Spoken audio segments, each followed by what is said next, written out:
Assalamualaikum warahmatullahi wabarakatuh.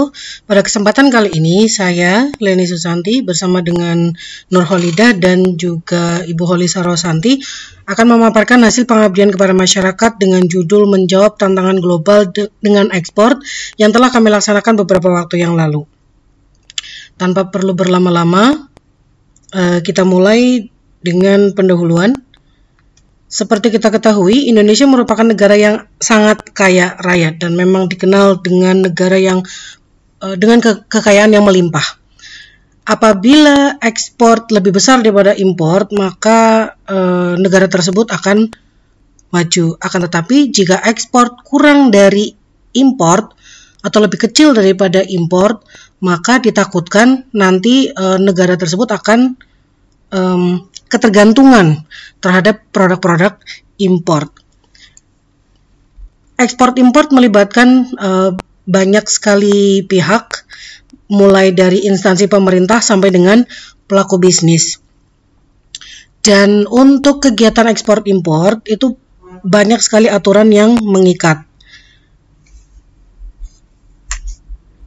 Seperti contohnya peraturan asuransi, kemudian juga handling dan juga lain sebagainya.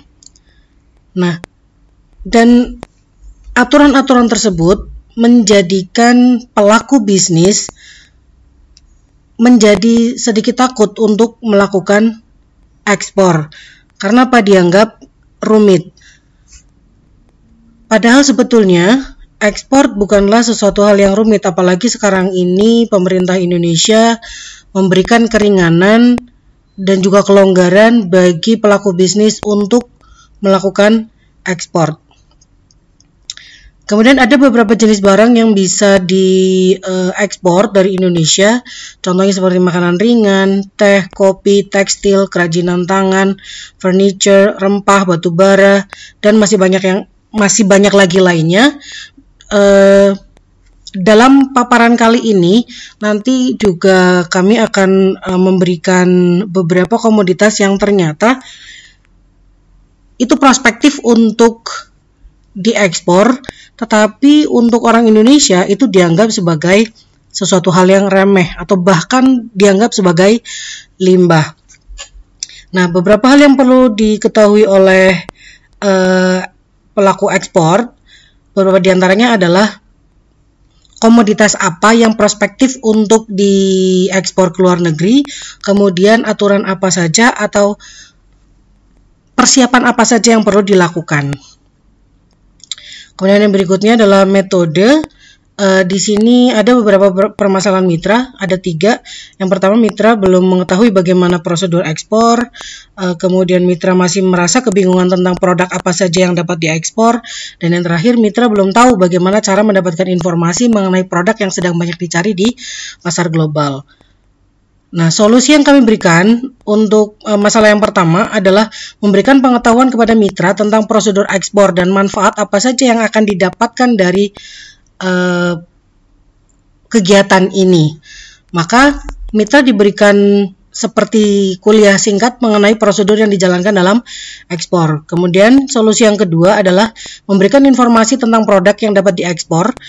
Maka diberikan pemahaman mengenai komoditas yang memiliki prospek untuk dapat diekspor. Kemudian yang terakhir solusinya adalah mengenalkan website yang dapat membantu peserta untuk mencari informasi mengenai produk yang sedang ramai dicari pasar internasional berdasarkan negara tujuan. Kemudian untuk pelaksanaannya sendiri ada 3. Yang pertama adalah penyuluhan, jadi diberikan materi. Kemudian yang kedua adalah pelatihan, tujuannya adalah untuk lebih mendalami materi. Kemudian materi yang diberikan ini selain hanya sekedar definisi dari ekspor, akan tetapi juga diberikan informasi tentang website yang dapat digunakan. Nah, kemudian yang terakhir adalah pendampingan.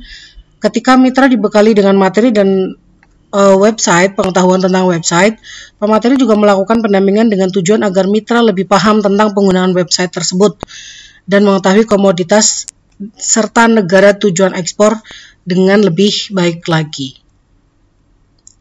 Kemudian untuk hasil dan pembahasan, pelaksanaannya sendiri berjalan dengan baik, diikuti oleh 270 orang dari berbagai macam daerah. Kemudian pelaksananya sendiri menggunakan Zoom meeting, didahului dengan pemaparan mengenai prosedur ekspor yang terdiri dari beberapa tahap. Berikut adalah tahapannya. Untuk yang pertama kali sendiri, eksportir itu harus mencari co-partner di luar negeri. Ada beberapa cara yang dapat dijalankan oleh seorang eksportir atau calon eksportir, yaitu mencari informasi di beberapa tempat ya, seperti kantor Kadin, Kadinda, dan lain sebagainya. Kemudian bisa mencari referensi dari eksportir lain. Begitu juga dengan bisa melakukan dengan kontak langsung. Nah, kalau dari pengabdian masyarakat kali ini, kami memberikan pengetahuan tentang website yang bisa mereka gunakan.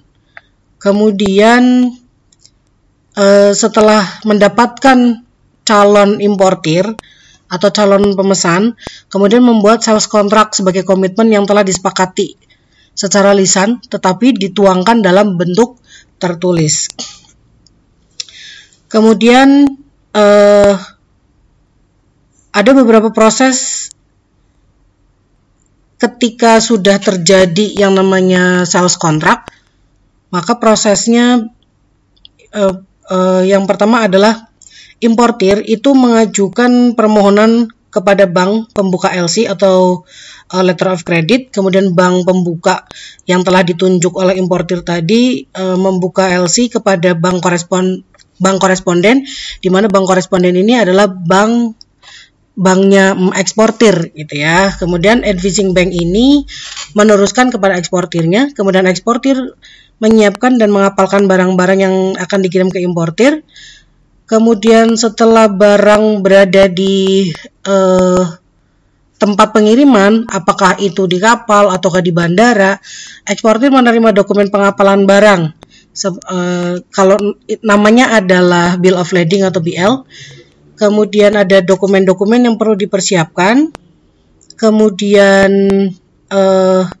advising bank akan menegosiasi vessel yang diajukan oleh eksportir.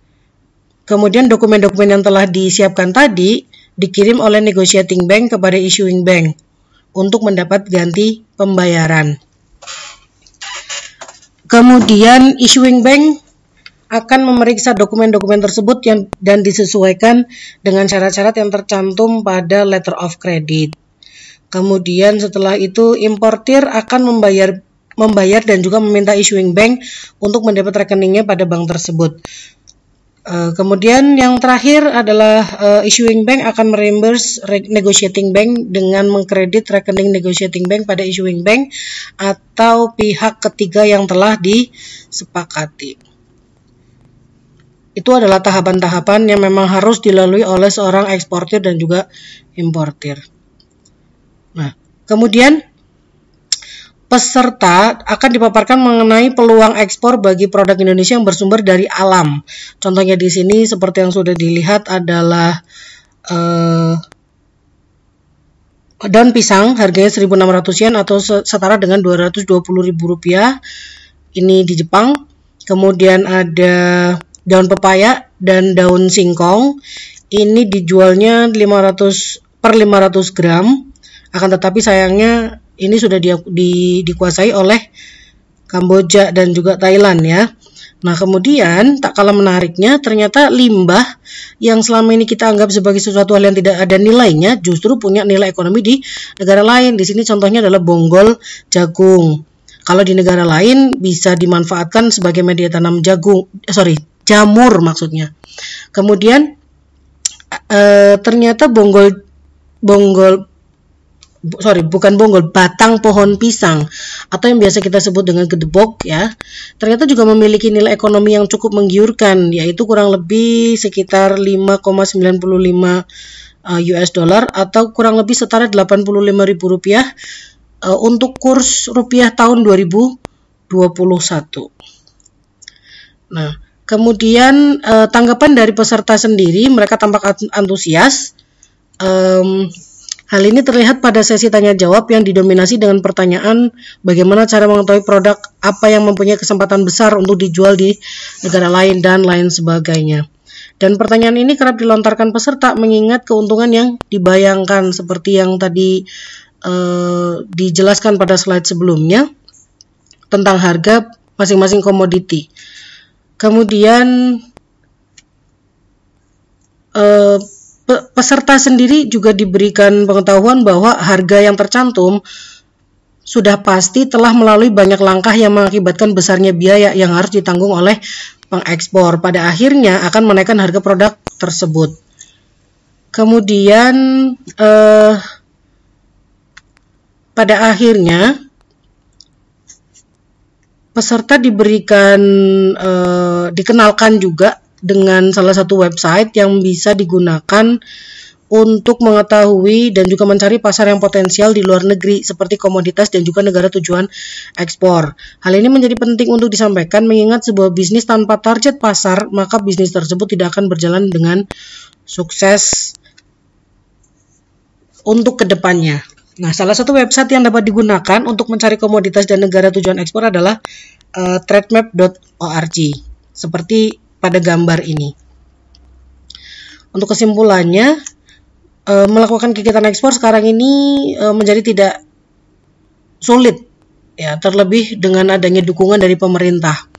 Kemudian teknologi yang sudah ada juga memudahkan pelaku bisnis untuk melakukan ekspor ke negara lain dengan mengidentifikasi komoditas dagang dan juga negara tujuannya. Informasi yang dengan mudah didapatkan juga memudahkan jika ingin mengetahui harga tiap komoditas di negara lain. Sekian pemaparan dari kami. Terima kasih. Akhir kata, wassalamualaikum warahmatullahi wabarakatuh.